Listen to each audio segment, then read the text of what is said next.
We have come now to the year 66 in our survey of the deteriorating relationship between the Romans and the Jews. This is a pivotal year. This is a climactic year. This is the year in which Jesus' major prophecy in the Olivet Discourse starts coming to the forefront. This is about 33 years into the life of the Church of Jesus Christ. All but one of the apostles of the Lamb seem to have given their lives for the faith by this time. The only one still up there and standing is John the Apostle, whose writings we're going to go back to once we finish this survey. This is how it happened. In the year 66, the procurator of the Jewish lands was a man by the name of Florus, who was blatantly grafting the people and organizations of his assigned place. And so at Passover of 66, the legate of Syria, who'd probably been hearing complaints, came to Jerusalem for a state visit.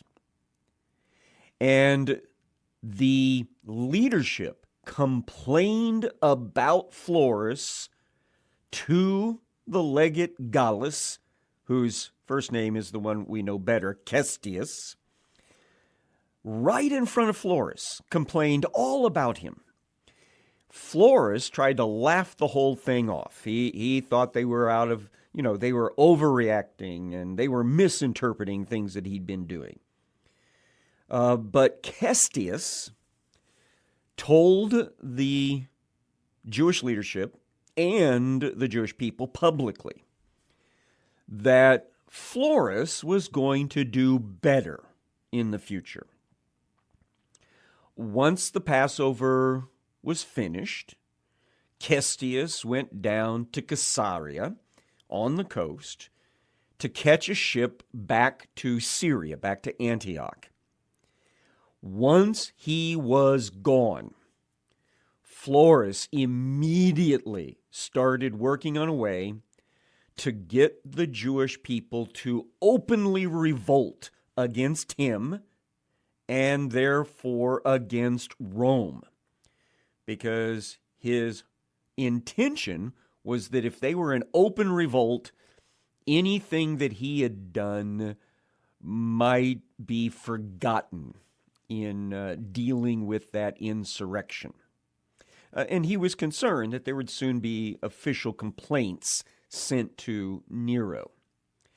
Now, just for the record, Josephus's Antiquities of the Jews ends at this point. And that's the one that takes from the very beginning of creation onward, so that the readers, particularly Gentile readers, could understand the Jewish people a little bit better.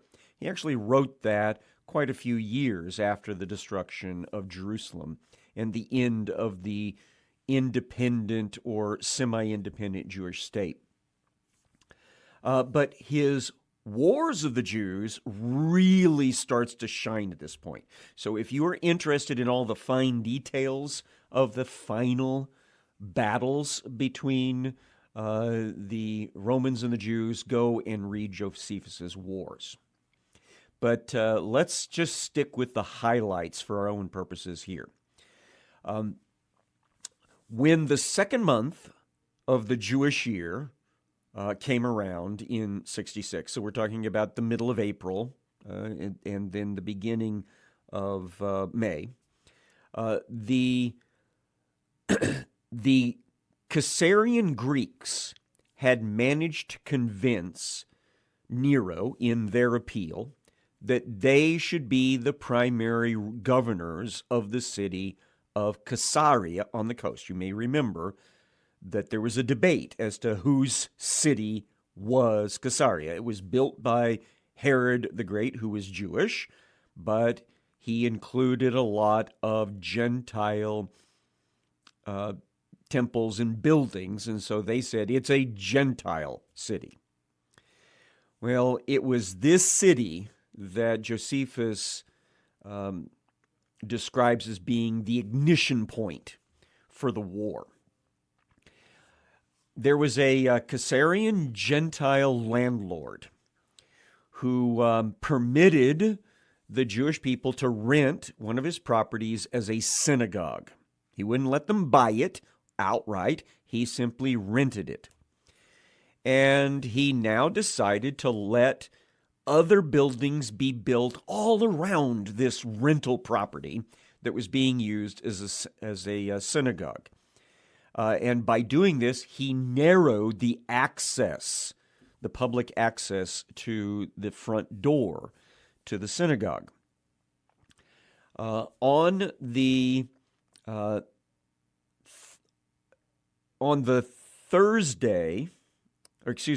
Friday before the Sabbath began at sunset, on the 11th day of the second Jewish month, the Jewish leadership of Caesarea and of Judea went to Florus and bribed him with 8 talents, which is equivalent to several $million, to intervene in the dispute that the Jews were having with this landlord.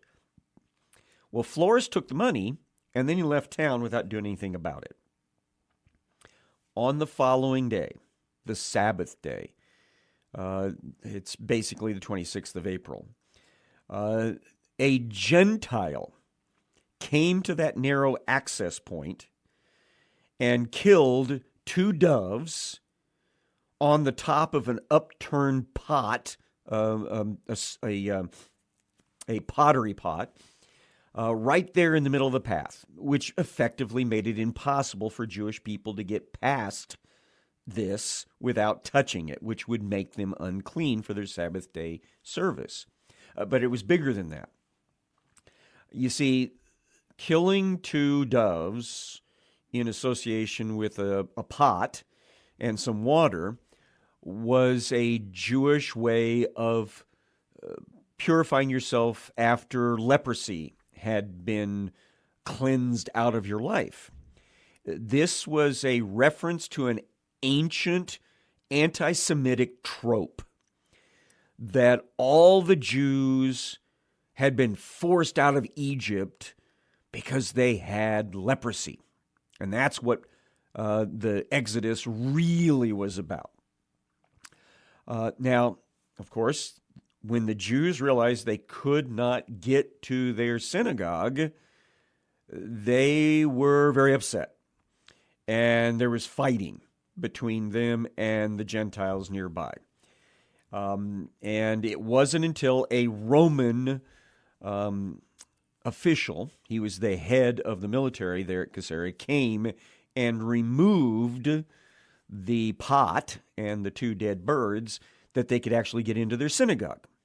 Now, once they got into their synagogue and the fighting was still kind of going on, a couple of the Jews decided that they needed to rescue the Holy Scrolls, the written out scrolls that we know of as the Old Testament. There were 22 of them for the Jewish people.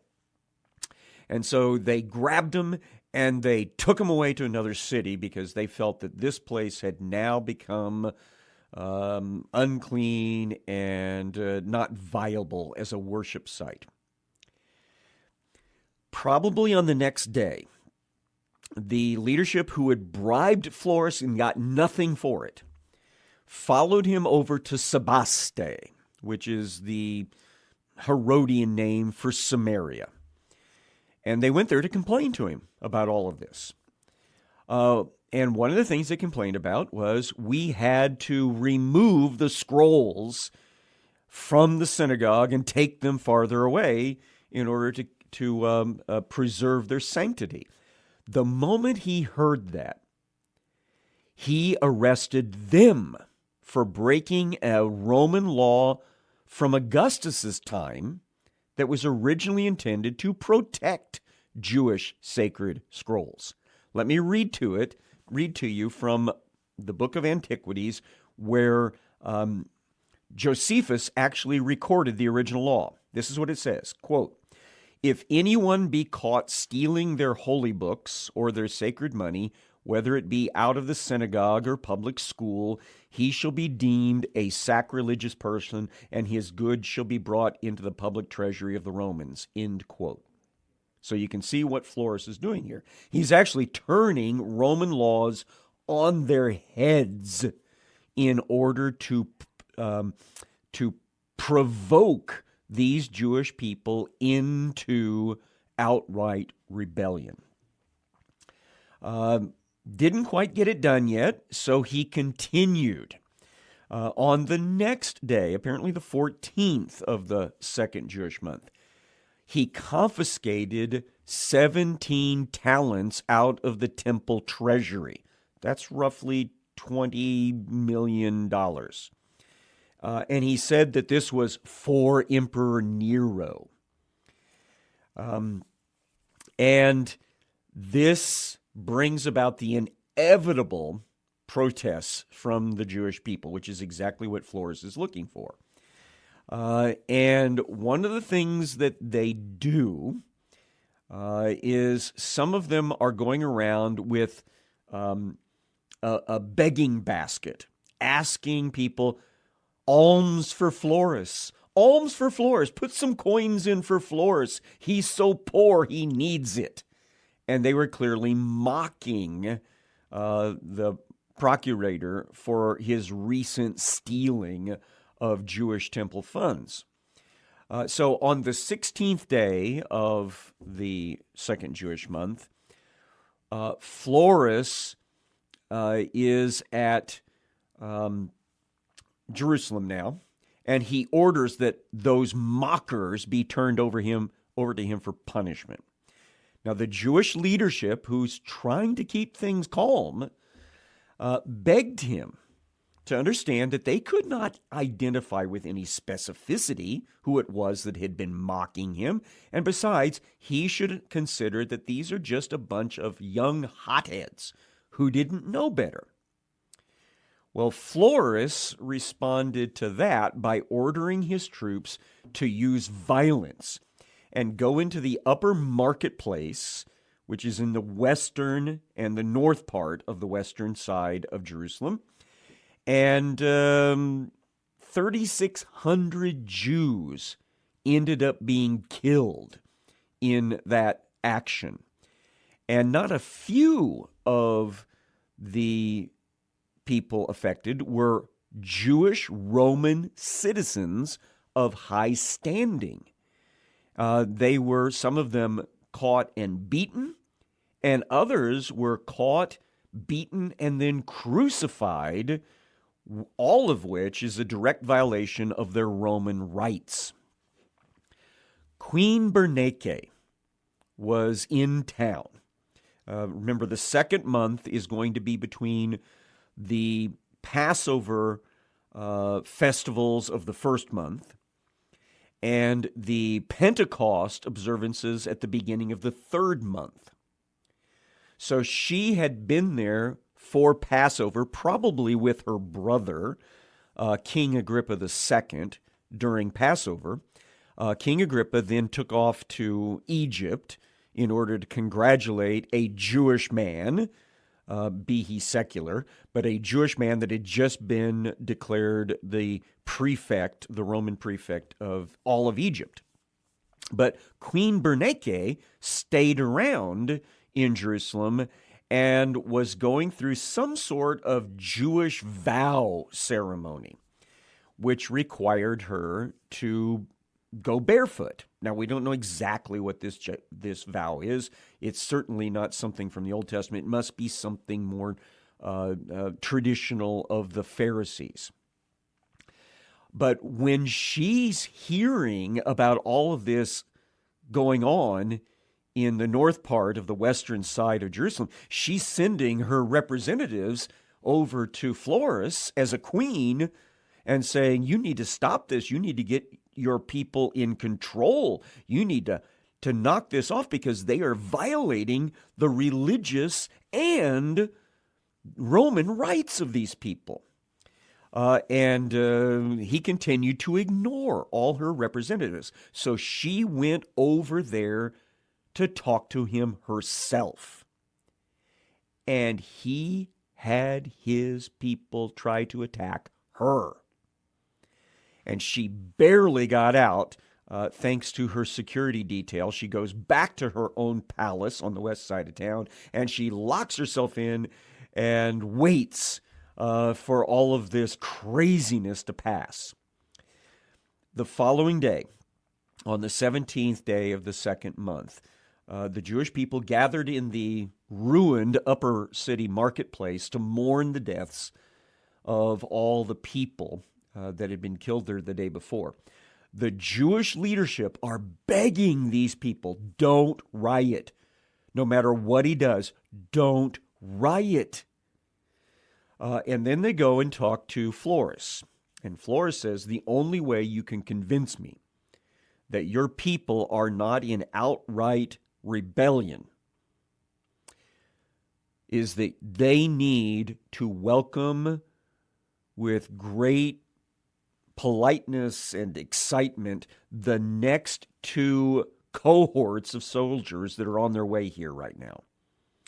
A cohort is basically 600 soldiers plus all the support personnel. So we're talking about 1,200 plus people. 1,200 plus soldiers are on their way to kind of back him up on what he's trying here. So the high priest, the Jewish leadership, along with the Levitical musicians, they gather all of the people to the main decorated, towered gate that's right in front of the temple building itself. This is the court of women that they gather everybody into. And they show them all the sacred items. They show them the high priest's uniform. They show them the musical instruments. And they say, listen, if we fall into a riot, the Romans are going to come in here and these things are going to end up being taken away from us. Don't let that happen. Just go up and welcome these newest Roman soldiers to town peacefully. Keep your mouth shut about anything else, because how does that hurt you? How do they gain anything by us being polite?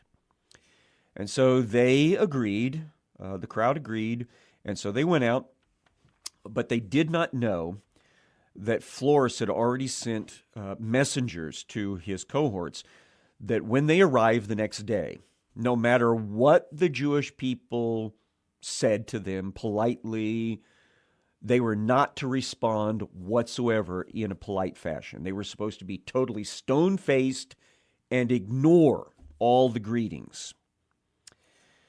But the moment one Jewish person said something nasty to them, or said something nasty about Romans or about particularly Florus, they were to light into them with their clubs and treat them like rioters.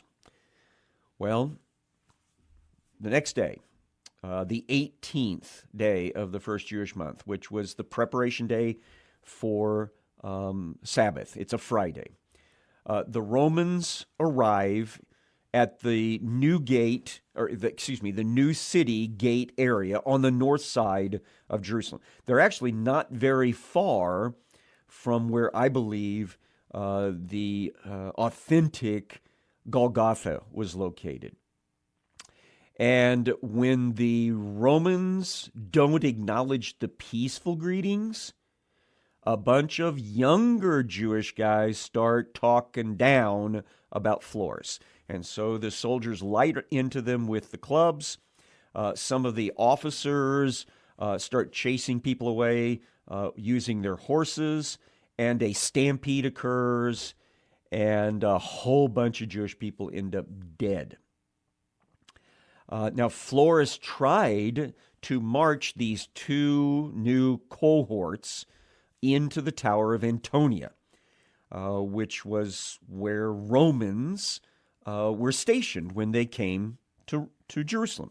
They were there as part of a security detail to keep overwatch on the Jerusalem Temple Mount.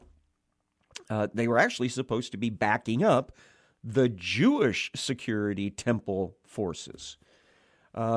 But when the Jews, who were now very upset about everything that's been happening to them, realized what was going on, they got up on the roofs of all the houses in this built-up area, heading toward the Tower of Antonia front entrance, and they start showering the soldiers down on the narrow streets below with all sorts of missiles. They're throwing rocks at them. Some of them are using sling stones and things like that.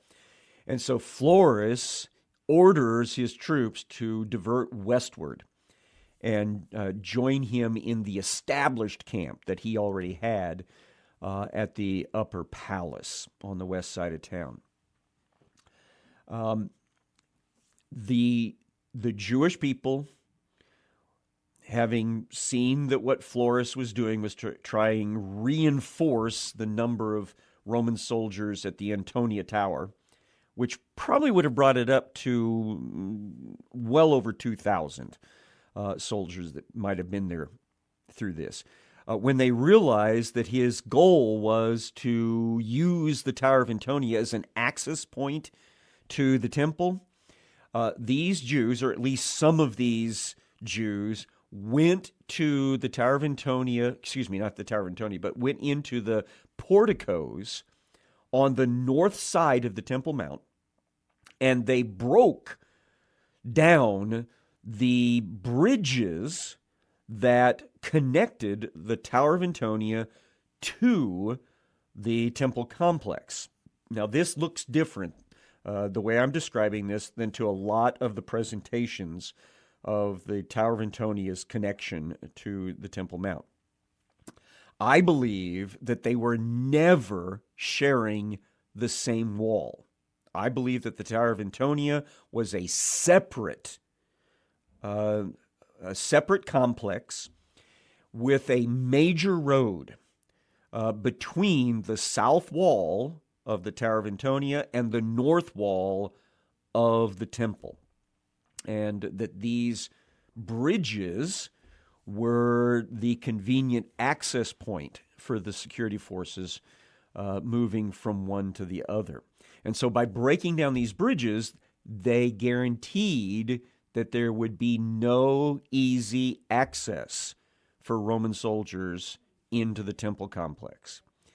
Now, that brings us then probably to the next day, the 19th, Sabbath day. Florus realizes now, having got the report about the breaking down of the tower access points, he's not going to be able to finish his plan of taking over Jerusalem and the temple from the Jews because they were revolting. So he brings the high priest and Sanhedrin to himself. He tells them, I'm going to go back to Caesarea, and you guys need to get things under control. And he says, I will leave as many Roman troopers here as you think you might need to bring these insurrectionists to heel. They agreed to keep a cohort of Roman soldiers, so 600 soldiers plus their support personnel. But they all insisted, we don't want any of the soldiers that were just involved in the whole upper marketplace debacle or in this fight that happened in the New City region near the Tower of Antonia.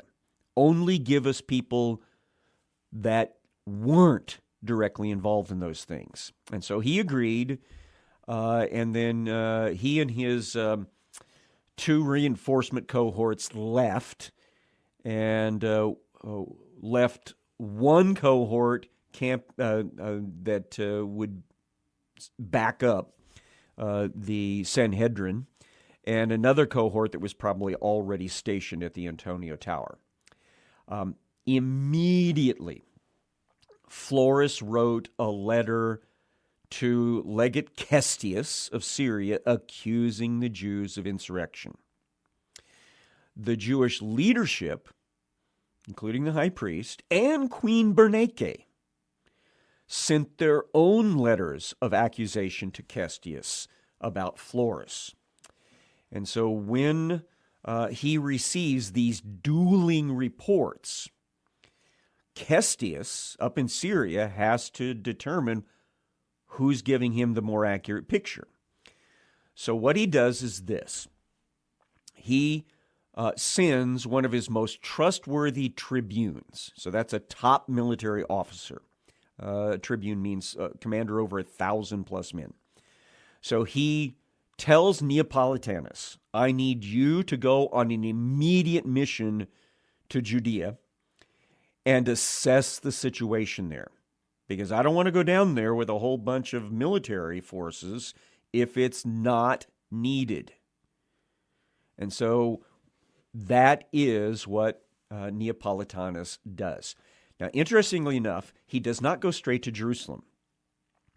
He probably goes straight to Caesarea and somehow gets a report that King Agrippa II, who is a Roman citizen and who is Jewish and who is the custodian of the Temple Mount, he appoints the high priest. He's on his way back from Egypt. And that's what Neapolitanus does, is he tracks down King Agrippa at a city called Yamnia, and they together are going to evaluate the situation at Jerusalem. And so that is where we will leave it today, since we have run out of time. Tomorrow we will come back and finish talking about the flashpoint that blew up into the Jewish war.